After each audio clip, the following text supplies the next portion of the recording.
Guys, sa likod ako ng bahay namin, no, talagang backyard cooking, ang sarap dito, malamig. Umuusok na. So, lagyan na natin yung manok. Isang putsa natin. Ayan na guys, nag-brown na siya. Ilagay na natin yung ano, hinako yung apoy. Yan, para mag-simmer lang sa mamaya. Ayan na guys, oh. Kumukulo na. Wow.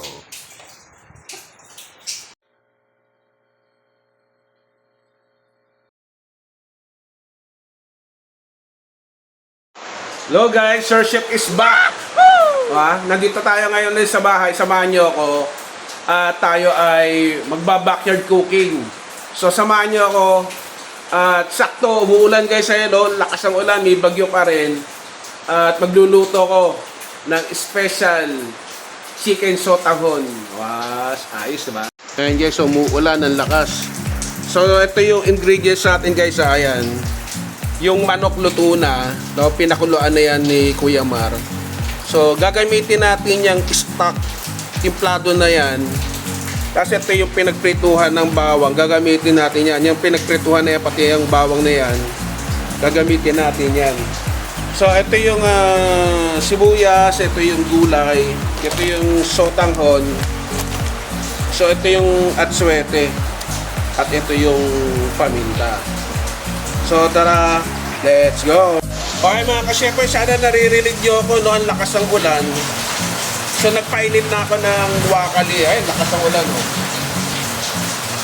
So ingat po tayo. Lagyan na natin tong sibuyas. Lakas, oh. Talagang rainy season.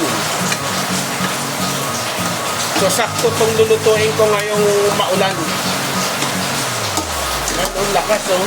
Grabe. So habang pinapainit ko lang yan,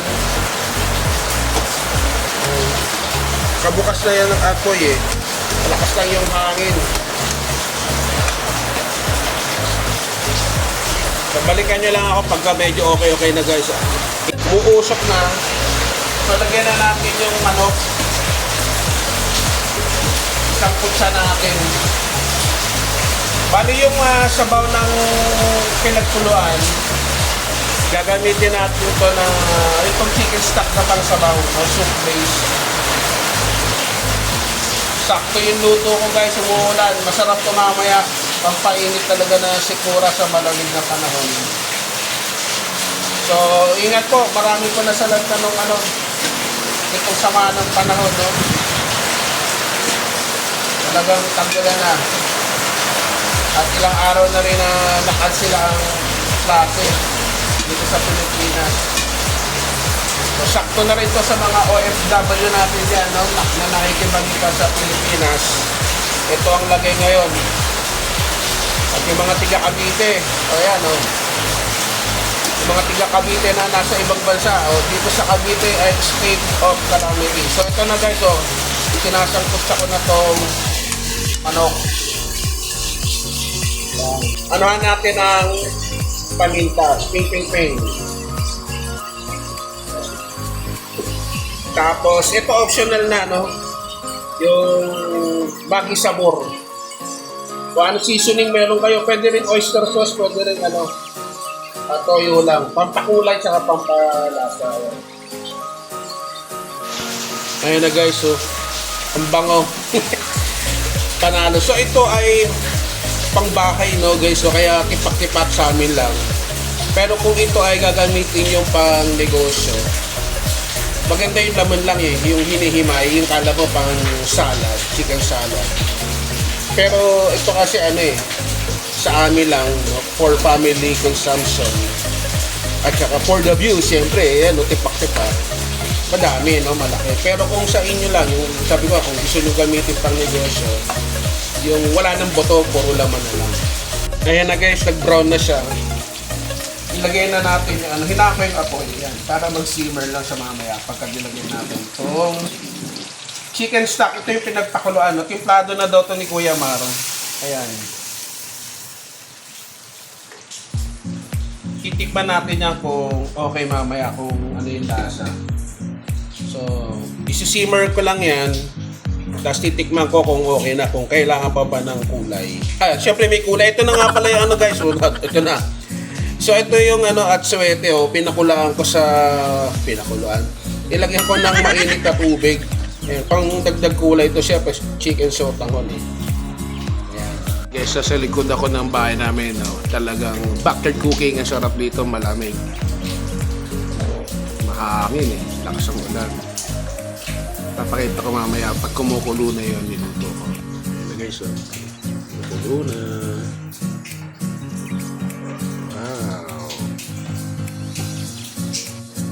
Okay mga ka-shepoy, so may timpla na yung ano, malasa na tong sabaw na ginawa ni Kuya Mar. Pero titimplahan ko pa ng konti. Dagdagan ko lang konti.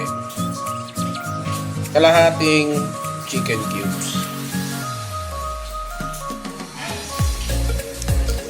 So ito yung ano, binabad ko na tong ano lalagay na rin natin tong sotanghon. Luto naman na yung manok eh.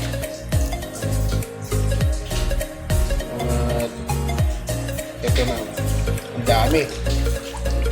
Bantusawa kami. Ito kakain. So, food trip na naman tayo mga kasepoy mamaya. Saktugid. Masarap na guys. Tinikman ko. So pwede naman itong nilalagay na una sa bago yung sotanghon. Pero ngayon kasi nilagay ko sa huli. Pang pinali na yun. So ito na ang ating chicken sotanghon.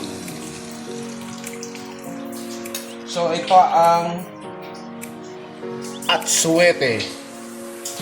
So pwede rin naman yan guys yung ano, yung iprito mo para ma-extract mo rin yung coloring niya, itong pampakulay niya eh. So yung atsuete na nagbibigay lasa rin yan at saka kulay. Sakto, lakas ng ulan, mahangin-hangin pa Yan. So konti na lang mga kasepoy. Okay na yan. Ping natin ito Alam mo yung kumakain ka ng, may ganito sa Lucky Me, pero ito legit na hindi na to yung sa instant cup noodles, ito legit na chicken sotanghon. Ngayon na guys. Wow!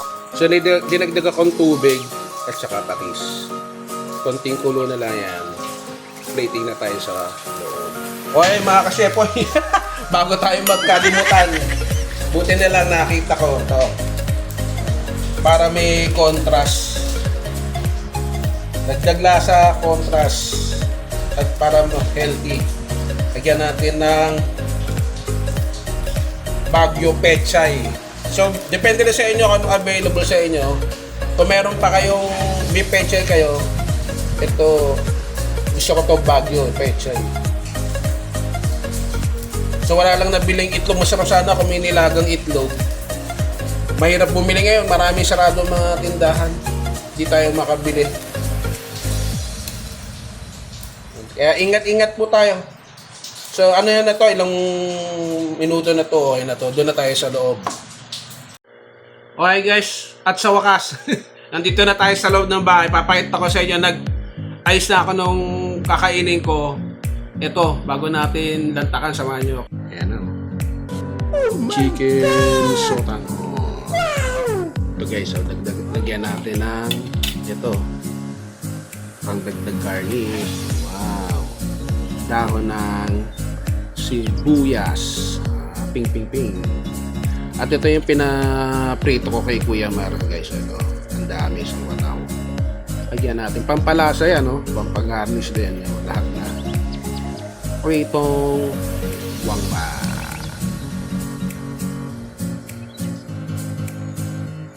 Ayan.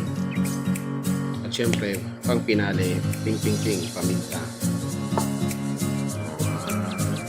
Okay guys, so samahan nyo ako, magpasalamat tayo. Panginoon Diyos, sa pangalan ng iyong anak, maraming salamat po sa pagkain ito. Basbasan mo. Amen. So tara, let's food trip. Ito guys, oh. Yan. Gutom na ako eh. hindi ko na sinulyapan. Ito na. At ako'y naglalaway na eh. first sip. Wow! Sarap. Sakto. At di na tayo lumabas ng bahay, no? Ito, napapanood na natin to sa YouTube din, sa ibang mga vlogger. Sa may Quiapo. At hindi na tayo pumunta ng Quiapo. Ito na, at umuulan, bumabagyo. Gawa tayo. Sarap na sabaw. Pampainit ng tiyan. Ito na, titikman ko yung sotanghon. Easy recipe lang guys, no? Pwede nyo gawin sa bahay. Ito na, first bite.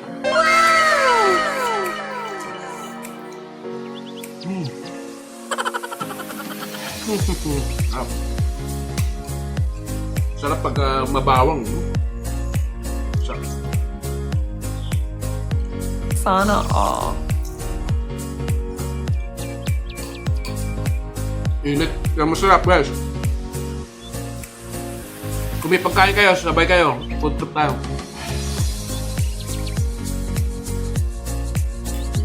Hindi tayo makaporma at talagang maraming binagyo, binaha. Kaya di tayo makakalabas. So mag-ingat, no? Mga nasa bahay, pwede nyo na nang gawin ko sa bahay. Kaya di na kayo lumabas. At sa ibang lugar ay puro baha.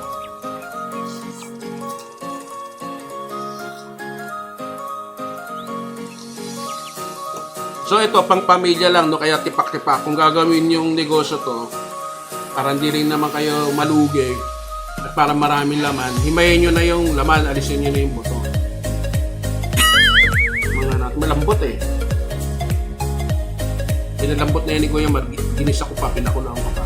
Oh yeah! Now.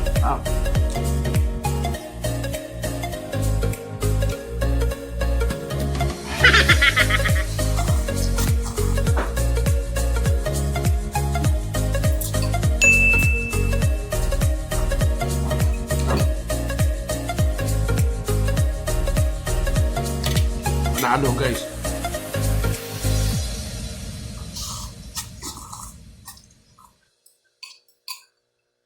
Ito, sabayan pa natin guys at malamig, pampainit. Ang kape. Starbucks.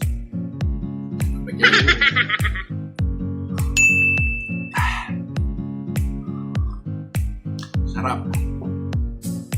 Okay guys, so bago ko ubusin to, please support my YouTube channel. Kailangan ko talaga ng supporta nyo. Medyo naging matumal. Sana yung mga viewers dyan.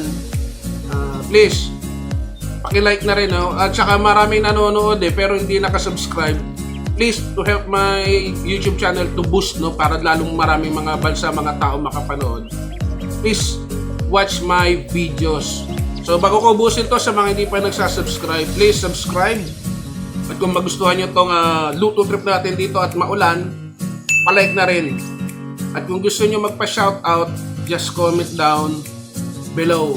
At sa mga magsasubscribe, please hit the notification bell, lagay nyo sa all para gusto kayo ng YouTube. Pag meron tayong chibug trip sa labas, pag okay na, maganda na ang langit. At pag hindi pa, ito, backyard cooking ulit. So, peace, power, and God bless. Bye.